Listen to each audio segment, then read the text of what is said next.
shaft drive diesels, a keel, variable speed hydraulic thrusters, active fin stabilization, and long range, some serious capability on this one, ladies and gents. So if you were coming from, let's say, an older displacement cruiser, something like a Grand Banks 42, or a spacious center console sailing yacht, I'm thinking something like a 50-foot Oyster. And if your next mission is all about space, comfort and luxury, but also capability that's easy to manage, then this could be a very interesting concept for you. Ladies and gents, this is the Clipper Cordova 70. This boat, it's actually a semi-custom design. So yes, it's 4 cabins. I love the fact that it's shaft drive diesels, and it's probably going to appeal to a demographic that have some serious cruising in mind, but it's also going to be perfect for people who perhaps just want the boat to serve them in the day boat function with a bit of experience, and we will cover that in the next video if that's of interest to you. My name's Dan Jones, you're watching Dan's Boat Life, and welcome to the end of the earth. Welcome to Tasmania. It's actually one of the most beautiful islands in the world.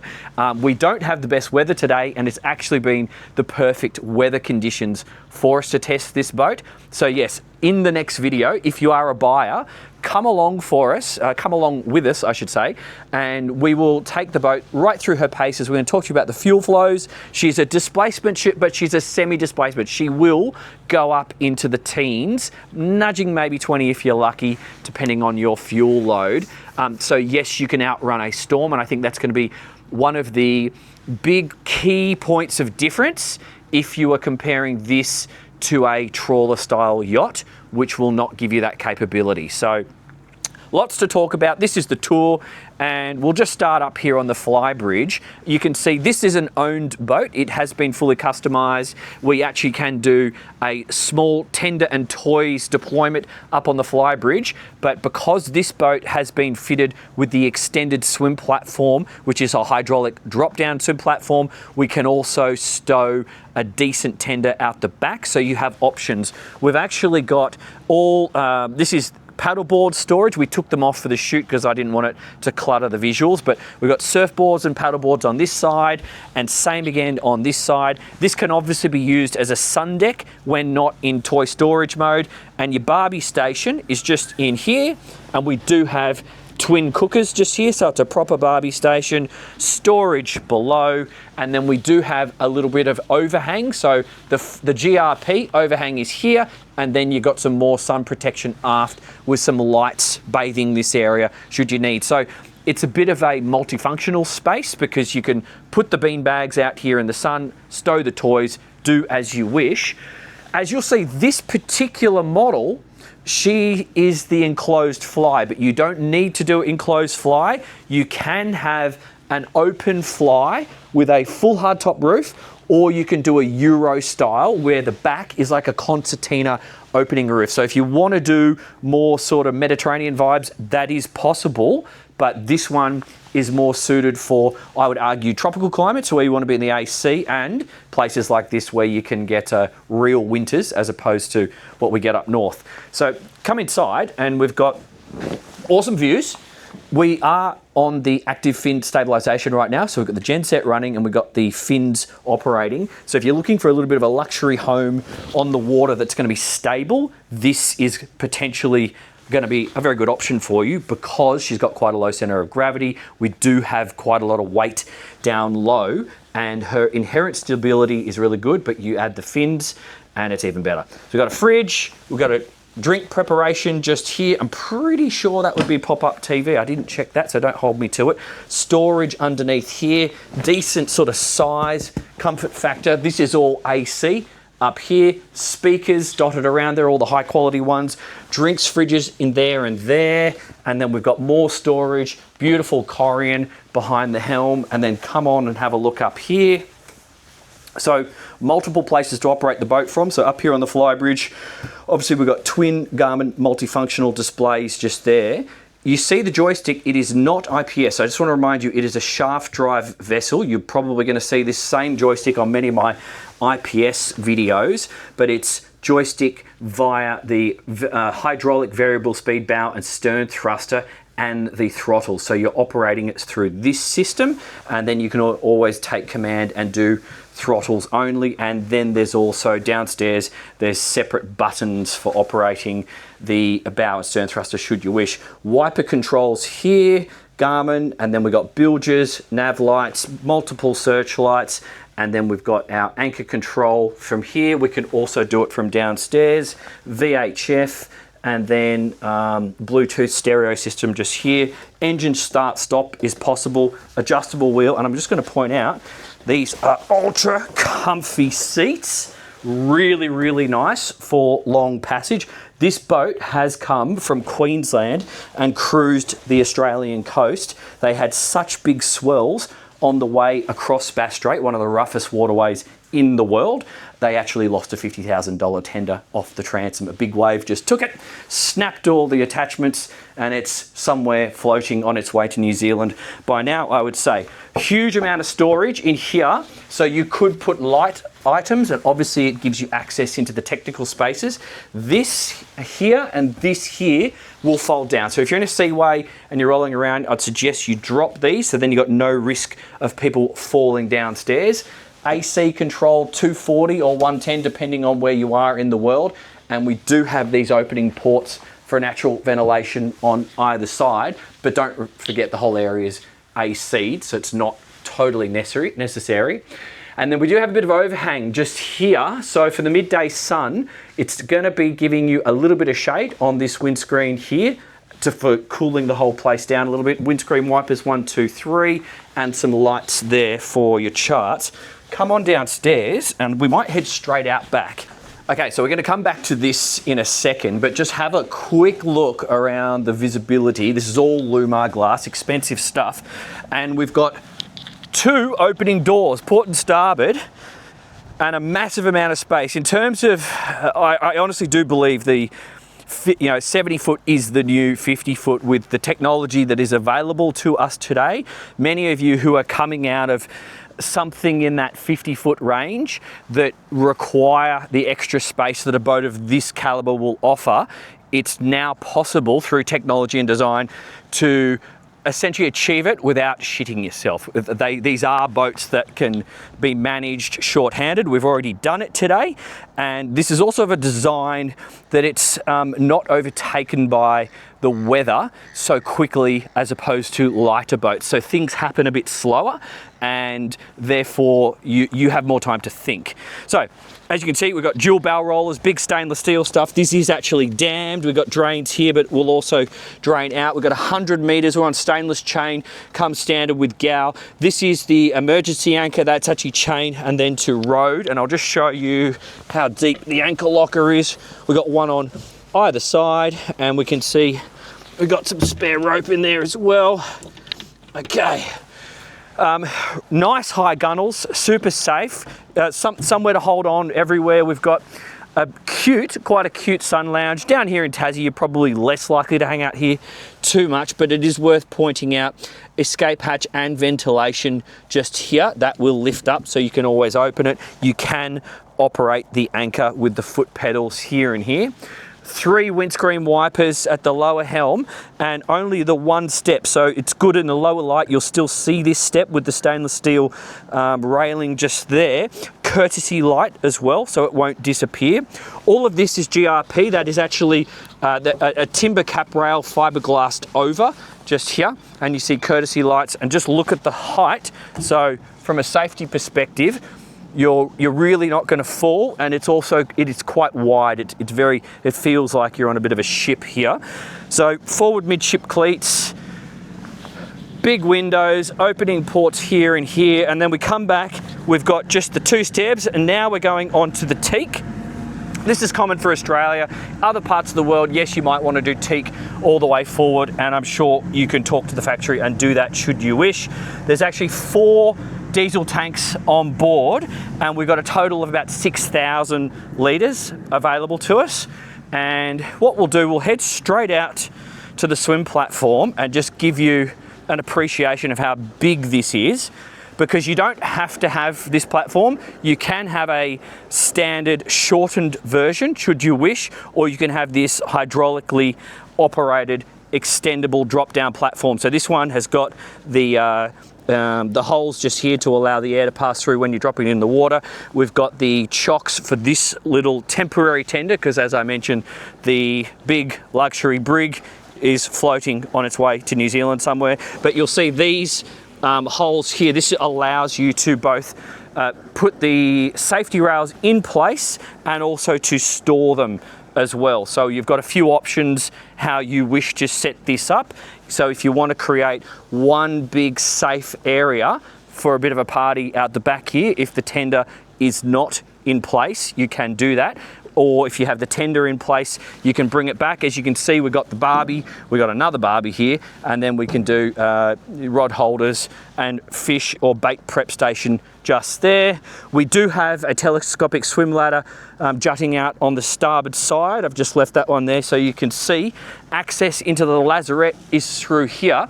This is an optional crew cabin. We do have a toilet, but it's been set up because we're in Australia. We don't necessarily run with crew. We've got a workspace and a huge amount of storage down there. We'll get back to that later in the video because I wanted to show you the flow through. It's very nice and it's very stable and it's very comfortable. Great protection from the wind. And then as you can see, this table, 1, 2, 3, 4, 5, 6, 7, you could do 8 people. I'd say 6 people comfortably, 8 people, no problems. We can lift this up so you can have less space and you've still got a grab hold. You've got your drink holders just there. This whole area is protected with clears, so they just roll down and then zip and snap on as needed. Shore power is plugged in here, but you can do the Glendenning system. So if you want a retractable shore power system, that is possible. And just look at the height of the railings. It's just an incredibly safe design. So if you're not super stable on your feet, if you're worried about young people, this is a great boat for basically people of any age because it's very much a solid platform. And storage underneath all of these seats, probably good for life jackets because there's just oodles of storage around. This is the base for that tender crane we saw up on the Flybridge before. So this is what's going on here. And then if you come in and have a bit of appreciation, we've got the bar.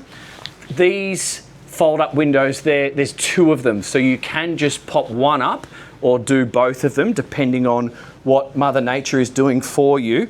And then the door slides like so. So that slides, locks in the open position. And then the galley, center mounted. So we've got social spaces forward, social spaces aft. You feel, it's the modern style that everyone's going for these days, but a huge amount of workspace available to us. Twin sinks. This one will actually do the soda water if you want. We can do the washing. That's actually knife holders, soap pump just there. Storage, dishwasher, drawers, storage. Plenty more storage here. It's all Millet. So that's the convection oven microwave. That's an oven. This is the fan extractor. I forget what you call these, extractor fan things. And then that looks like a 4-burner hot plates just there. We've even got more storage for all your bottles and bits and pieces behind there. We've actually got rubbish bin in here, charging, natural air. We've got blinds all the way around. They're manual on this boat. And we've got the AC vents up above. In terms of this area, this is actually one massive fridge. This is a huge freezer, and then we've got a ginormous pantry just here. So long-term operation, not a problem. The next boat, which it's on its way, it's already in build, is going to do some slight modification. So they're actually going to do a little bit wider just here, and they're going to do the cooking over there, and then the sink there, and then this will actually extend out, and then there's going to be an extractor fan up above. Because remember, this is essentially a semi-custom build. So if you want to talk to the builders and say, hey, I want to do that instead of that, the answer is yes, give us the plans and we can talk it through with you. So second ice maker, first one was upstairs. There you go, just in here, more storage, good prep space. This will make a good coffee station. As you can see, we've already got available to us there. Storage, power, more AC, and now we're in sort of the central part of the boat. And just come and get a feel for your views. So this is perhaps one of the main standout differences. If you're coming from a sailing boat, you might not be used to the ability to have so much protection from the weather from all parts of the boat. Because a lot of you sailors, well, there's a sailboat right next to us. You're either in the cockpit and you've got a little bit of protection from the dodger, or you're down below and you're just hoping you've got nice through-hole windows. Whereas life aboard a boat like this is what you get to enjoy. It really does make life very comfortable. And sitting around here, we've got storage underneath these seats. This one will also fold up. So in a seaway, you've got something to hold on to. We've got storage underneath all of these. More storage under here. We've got quite a commitment to alcohol storage on this one. So this is your wine chillers, and underneath here is all bottle storage. You can access it from there and also on this side with the double doors. So that's all bottle storage, wine storage, lots of space to move around. You've got places to hold on, but even spaces like this, you could probably do what you like. You know, I would suggest on this one, we'd be throwing our shoes in there. It's a sensible place to do that. And then again, I'll just point out, double doors, super useful. You don't want to be walking all the way back there and around to the foredecks. So having access to the side decks like so. And yes, we have remote control operation. So whilst we have a wing station, forgot to point that out actually, we have a wing station back aft to operate the boat. We can walk around and use this controller, and then we can operate it from this helm or the upper helm, but it just allows you the possibility to come out here, just stick your head out, see how much viz we've got all the way back aft, and then look forward and how wide these decks are from an operational perspective.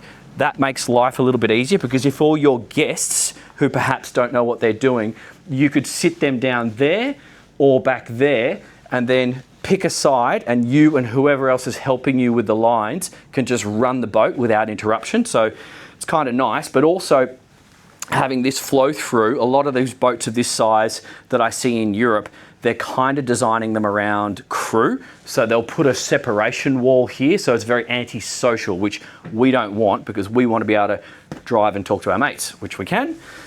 Come in and have a look. So plenty of space for screens, lots of real estate. We would even potentially be able to add more if you wanted to do some customizations. The angle is suitable for good viz because we have good overhang there, so that's going to cut a lot of the sun out. These are the biggest screens you can get. Obviously, they're multifunctional displays, and then we've got a smaller garment on this side.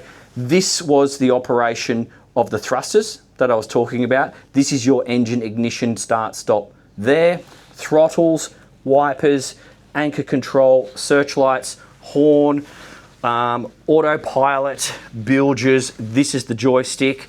This is the generator operation here. This is the stabilization. And then this is the navigation lights and phone charging. You've also got some lights for reading your charts, because chart storage is below here. Another light there. This goes below the dash. It's so huge. I feel like you can turn it into a kid's cabin. It's massive. So VHF just up here, Bluetooth there, and just over here, we've got our batteries. So your engine batteries and your house batteries, but we essentially run the boat with a CZone. So CZone is really, really easy to use. It basically switches on all the required switches for the desired task. So if you are dock unattended, so you're not at the boat, you just press dock unattended and it switches everything off. If you're going cruising, you just press cruising and it switches everything on. So for a non-powerboat person who isn't used to dealing with big panels of 12 volts or 24 volt and 240 or 110, depending where you are in the world and how the boat's been set up, you don't have to do so much thinking, because it will do it for you. And then we actually have individual CZone panels downstairs in each cabin. More storage just here, just to point that out. And now I think we've covered everything up here, so we should head downstairs. That's the AC operation. These are all the light switches. Got a nice soft leather. In here, again, deep storage, but that's access into your technical space like your chillers. So everything's accessible, including the getting into the bow thruster, looking on the inside of the stabilisation. We'll show you that in a second. But this is the VIP forward, so she's a 4-cabin boat, but you can also change it to a 3-cabin with an office if you wanted. All of these lift up on either side. We've got the angle of the hull.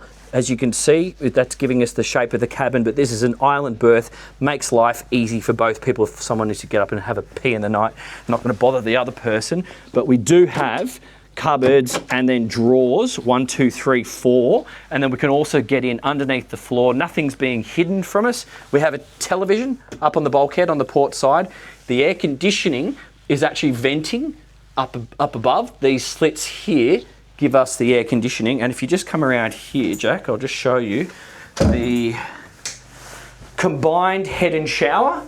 It's perfectly big, so that is a proper shower door there. And then, yes, it's a little bit of a wet head operation, but you've got enough space to move around and be comfortable.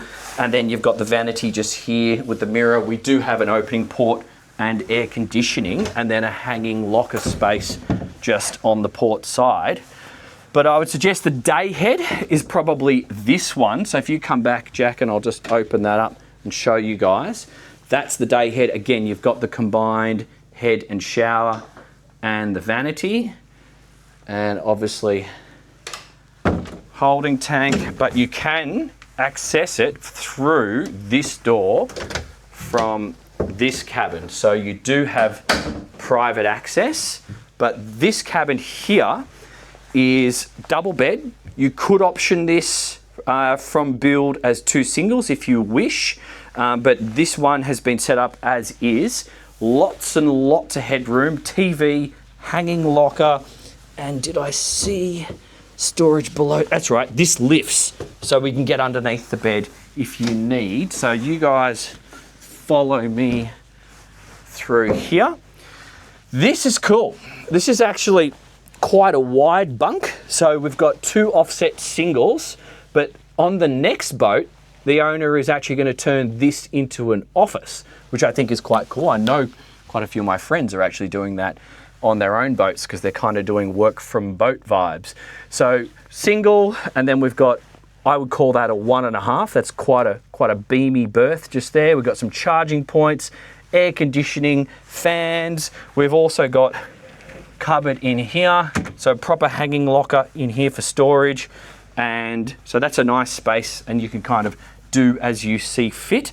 But down here, it's the full beam master, and this is where you might have seen on the externals those big through-hole windows. So that's what we're benefiting from now. So you got really nice views, quite well above the waterline, so we can still hang a fender in this position, and the fender's going to touch up against the strong part of the boat, not on the window. I have seen on some other boats where they went too crazy on hull windows and they had cracks because of that reason. So just pay attention when you're looking at boats, how far down does the glass go, because that could be a little bit of an operational issue if you're putting 60 tons of weight up against a fender on the glass. But we've got a nice little, you'd call this maybe an office area, maybe a makeup area as well. I'm not exactly sure. Girls, jump in the comments, let me know. Plenty of storage, fold out seat there, lots and lots of storage here, and then lights, air conditioning, and we've actually got, on this side, we've got the shower. So now we've got a full separate stand-up shower in here, heaps of space. Beautiful big rain head, but also the adjustable one here. 2 spaces for your soap and all of that. The vanity's cute, more than enough storage. It's a real liverboard size, should you need, but I just want to quickly show you underneath here. I've got them on right now. That is the fin stabilization. I can see them working right now. So that's helping us maintain a level attitude at all times. And then underneath this bed, we can actually lift it up on gas struts, and we've got a very deep storage area. So that's good for extra items if you need. We've got another hanging locker here, same again on the starboard side. And this is comfy. You could definitely have a nap down here. You know, I'd probably set up an espresso machine in the corner there, just so I can have this little space private and to myself. If the boat's loaded up with mates, you can just have a coffee, do your own thing, because this would be quite a pleasant space. Look how nice Hobart is. This is apparently the driest city in Australia, but just not today, I'm afraid. But that's okay. That's okay. So we've got our heated towel rack and beautiful views, more storage, cute vanity, and again, access into stabilisation starboard underneath us just there.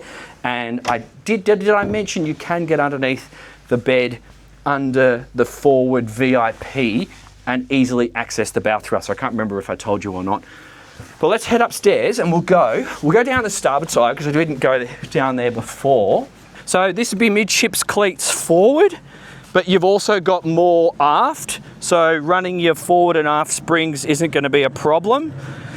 You can open this gate here for access at the dock, and then this is where the overhang finishes. So in terms of the styling, it kind of goes in a bit from the lower deck to the Flybridge, and then making your way down. Okay, just swim shower just here. This is how you get into the lazarette. This could be a crew cabin, as I mentioned. I'm actually going to take my jacket off. It's probably going to be warm in the engine bay. But this particular boat, this is an interesting setup. They've installed this huge battery bank so they can run independent without the genset for most operations. We've got the genset on because we're running the stabilisation. That is a bit of a sucker of power. Huge storage in here. Ginormous deep storage here. Same again here, workspace just here.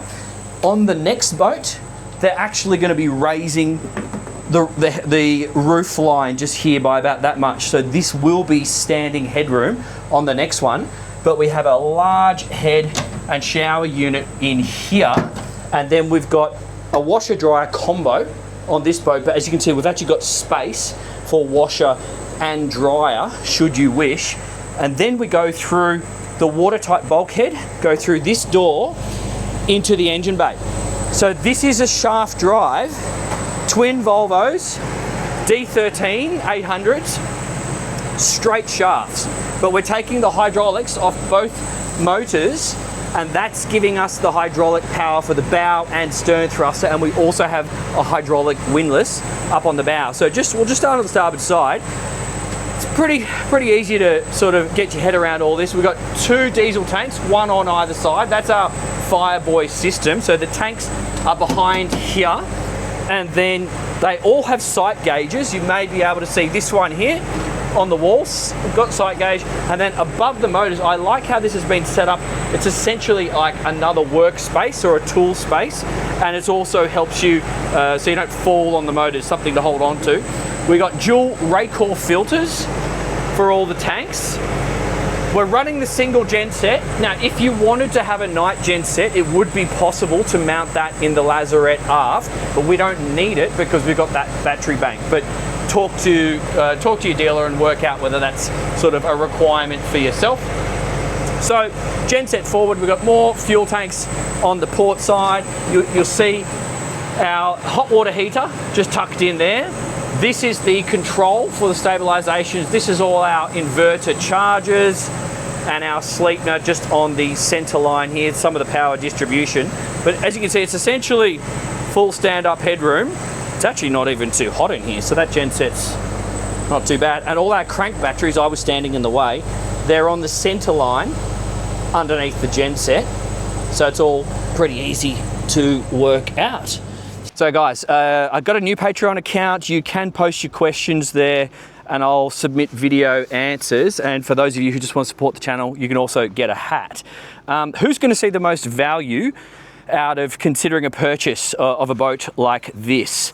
I think someone, or those of you who are clearly going to benefit from the vast amount of space and volume, so you want to cater to larger groups at times, but you may also want to consider this as a serious liveaboard.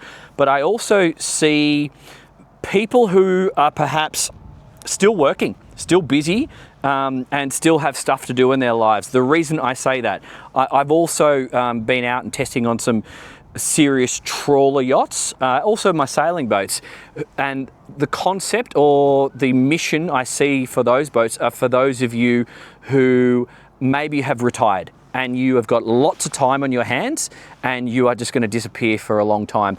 Whereas, yes, you could do that and coastal cruise and disappear on this boat. Yes, that is possible. But it is also of a design with all the big windows, with the really good access around the decks, with the technology from the joystick and also the remote control, that you could run this as a dayboat entertainer if that was important to you, or if that was on your list of things that you wanted to be able to do. You can clearly take it out in rough weather. It drove here across Bass Strait in big seas. That keel allows it to track nicely. So if you're looking for something that's not so serious as a trawler, but way more serious than a planing boat, and gives you those efficient displacement speeds with the possibility to run fast with little bursts when you need to get out of the weather, this could be a very, very good platform to do that for you. She's handsome. You can option her with the enclosed fly or the open fly. You can have the big swim platform out back or the smaller one. So you've got some flexibility there. It is truly a semi-custom build. So as I mentioned, some of those bits and pieces downstairs, the office or the extra cabin, it's kind of like you do you. So I think it's those of you with life still being busy for you, and you need a boat to fit in with you, as opposed to you needing to fit in with the boat. Hopefully that makes sense. So how does it operate? How easy is it for you to operate? Well, we'll be doing that in the next video. And as you can see, it's not the best weather today. We have wind, we have a little bit of challenging conditions, and we're just going to take the boat out and show you. So that's in the next video. Thanks for joining. Love you lots. See you in the next one, guys.